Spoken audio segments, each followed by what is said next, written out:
Hello friends, आज के video में हम बात करने वाले हैं कि अगर आप म्यूचुअल फंड को किसी अदर स्कीम के अंदर स्विच करते हैं तो ऐसे केसेस में आपको इनकम टैक्स पे करना पड़ेगा या नहीं करना पड़ेगा। सबसे पहले बात करते हैं कि म्यूचुअल फंड स्कीम को स्विच करने की जरूरत क्यों पड़ती है। आपने किसी भी कंपनी का म्यूचुअल फंड परचेज किया और उसमें आपने फॉर एग्जांपल 10,000 रुपीज का इन्वेस्ट किया। बहुत दिनों से आप देख रहे हैं कि सर इस कंपनी के म्यूचुअल फंड में मुझे इतना रिटर्न नहीं मिल रहा है, जबकि दूसरी कंपनी के अगर मैं म्यूचुअल फंड परचेज करूं तो उसमें मुझे ज्यादा रिटर्न्स मिल रहा है।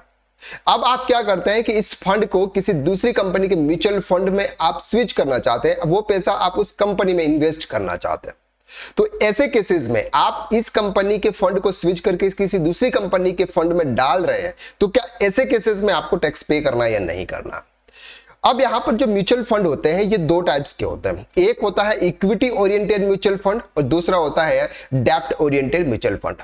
इक्विटी ओरिएंटेड म्यूचुअल फंड का मतलब होता है कि आपने जितना भी पैसा लगाया उसका 65% सामने वाली जो कंपनी है वो किसी इक्विटी शेयर में इन्वेस्ट कर रही है।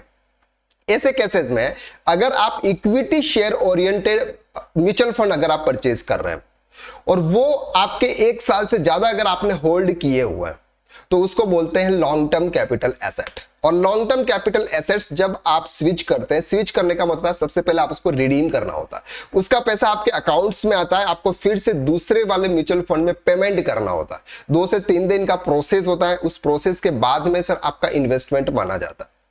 तो आपने पहले जो भी किसी भी म्यूचुअल फंड के परचेज किए थे, कंपनी के म्यूचुअल फंड परचेज किए थे, आपने 1 साल तक आपने उसको होल्ड किया, इसके ऊपर जितना भी प्रॉफिट आपका आया होगा उस प्रॉफिट पर आपको टैक्स पे करना पड़ेगा। अब ये होल्डिंग अगर आपकी 1 साल से ज्यादा है तो उसको बोलते हैं लॉन्ग टर्म, और लॉन्ग टर्म पर आपको 10% के हिसाब से टैक्स पे करना है। अगर हम बात करते हैं कि ये होल्डिंग आपकी शॉर्ट टर्म है, यानी कि 12 मंथ से नीचे अगर आपने होल्ड किया हुआ है, आपने 1 मंथ होल्ड किया, 2 मंथ होल्ड किया और आपने उसको ट्रांसफर कर दिया और उस पर आपको जो भी प्रॉफिट हो रहा है उस पर आपको 15% के हिसाब से आपको टैक्स पे करना। तो ये तो है इक्विटी ओरिएंटेड म्यूचुअल फंड। अब बात करते हैं सर डेब्ट ओरिएंटेड म्यूचुअल फंड, यानी कि जिसमें ज्यादा पैसा डेब्ट में, डिबेंचर्स या इसमें लगा होता है, उसको बोलते हैं डेब्ट ओरिएंटेड म्यूचुअल फंड। जब डेब्ट ओरिएंटेड म्यूचुअल फंड होते हैं उनका जो टाइम होता है वो होता है 3 साल का, यानी कि 3 साल के अंदर अंदर अगर आपने उसको सेल्स कर दिए तो उसको बोलते हैं शॉर्ट टर्म कैपिटल एसेट्स। और शॉर्ट टर्म कैपिटल एसेट जब आप सेल करोगे तो वहां पर आपका जो भी प्रॉफिट होगा उस प्रॉफिट पर आपको स्लैब रेट के हिसाब से आपको टैक्स पे करना पड़ेगा। यह हम बात कर रहे हैं डेब्ट ओरिएंटेड म्यूचुअल फंड की।